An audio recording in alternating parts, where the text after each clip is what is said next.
नमस्कार. महाराष्ट्र राज्याच्या मंत्रिमंडळातील एकेका मंत्र्यांवर एक एक बालंटी येत आहे आणि मंत्र्यांना बदनाम होऊन राजीनामा द्यावा लागतोय.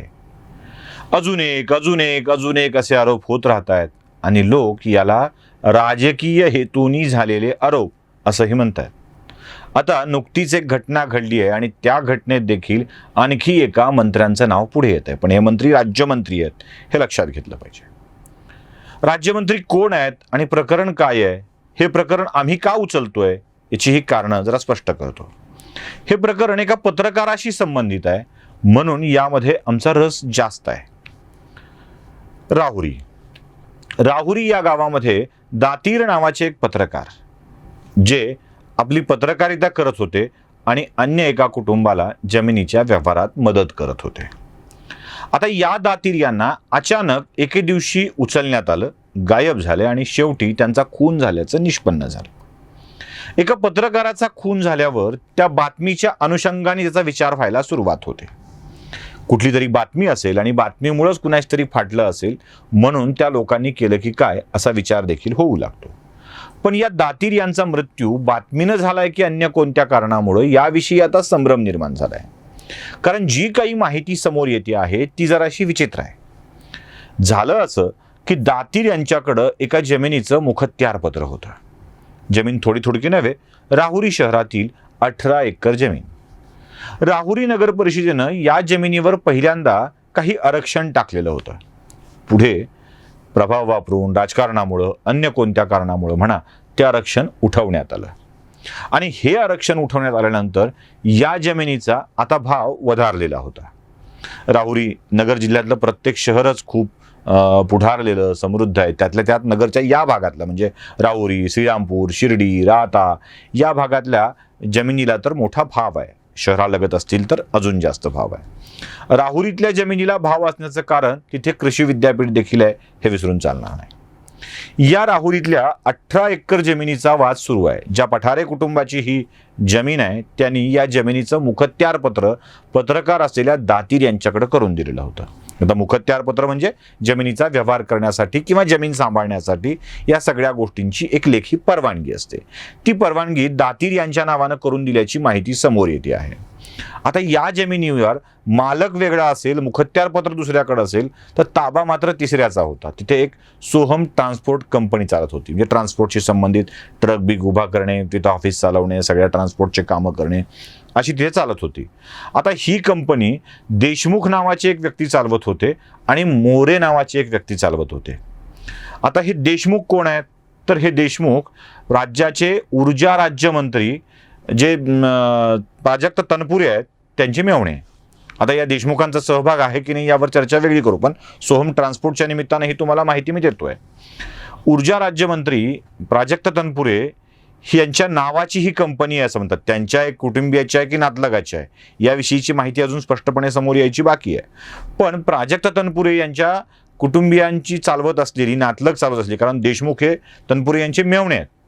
आता हे मेव्हणे असलेले देशमुख तनपुरेंची यात भागीदारी आणि यात आणखी एक नाव आहे ते म्हणजे मोरे. ज्या मोरेंना याच्या दातीरच्या खुनाच्या गुन्ह्यामध्ये आरोपी करण्यात आलेला आहे. आता हे मोरे, हे देशमुख आणि तनपुरे यांच्याशी दातीर यांच्यासोबत भांडण आहे. आता हे भांडण आहे याला अर्थ काय, त्याला आधार कोणता तर दातीर यांनी अनेक वेळेला या जमिनीबाबत वेगवेगळ्या अथॉरिटीकडं तक्रार अर्ज दिलेला आहे.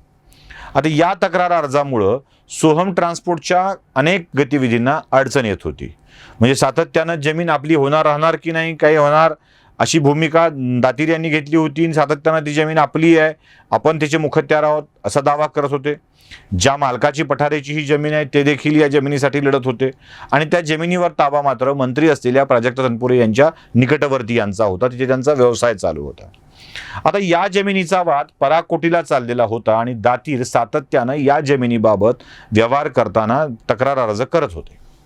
या तक्रार अर्जीला ही मंडळी वैतागलेली होती आणि त्या दातीर त्यांना वारंवार समज देण्याचा प्रयत्न करत होते.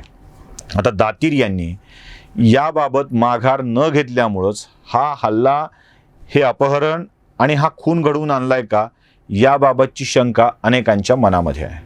तशी तक्रार देखील त्या भागातल्या लोकप्रतिनिधींनी केलेली आहे. ते पोलिसांच्याकडे याबाबतचे पुरावे सादर करतायत आणि दावा करतायत की आता दातीर यांच्यासोबत त्यांच्या बायकोला देखील याच प्रकरणात धोका होण्याची शक्यता आहे. एका पत्रकाराचा असा अपहरण करून जीव घेतला जातो, म्हणजे ही भूमिका, हे काय प्रकरण आहे जरा बाजूला ठेवलं तरी एका पत्रकाराचा अपहरण करून जीव घेतला जातो, याला काहीतरी कारण असलं पाहिजे. एक तर व्यक्तिगत भांडण असलं पाहिजे, ते कुठे सिद्ध होतंय का? दुसरी गोष्ट, बातमीचा विषय कुठला तरी असला पाहिजे, दातीर यांनी अशा कुठल्या बातम्या मागच्या काळामध्ये छापल्यात का? अन्यथा प्रॉपर्टीचा विषय असला पाहिजे.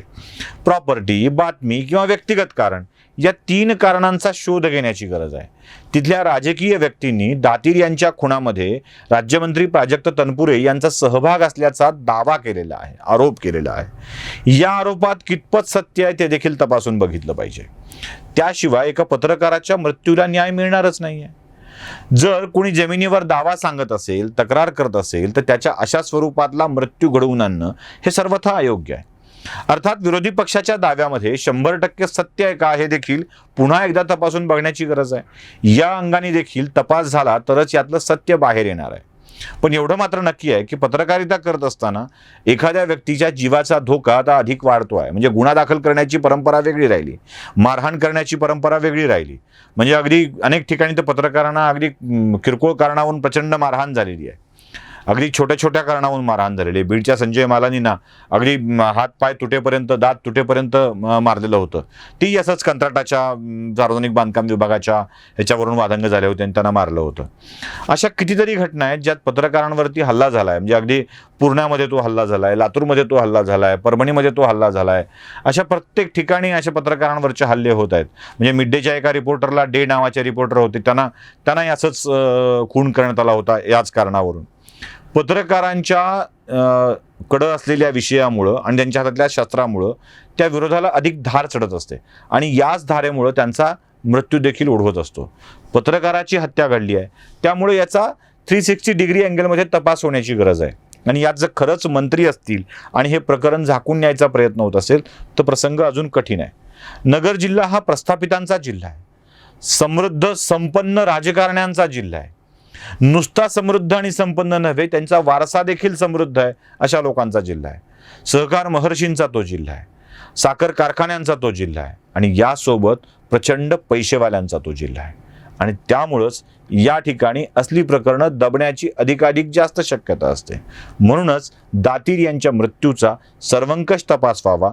यात राज्यमंत्री सहभागी असतील तर त्यांनाही या प्रकरणाची शिक्षा मिळावी एवढीच अपेक्षा आहे. धन्यवाद.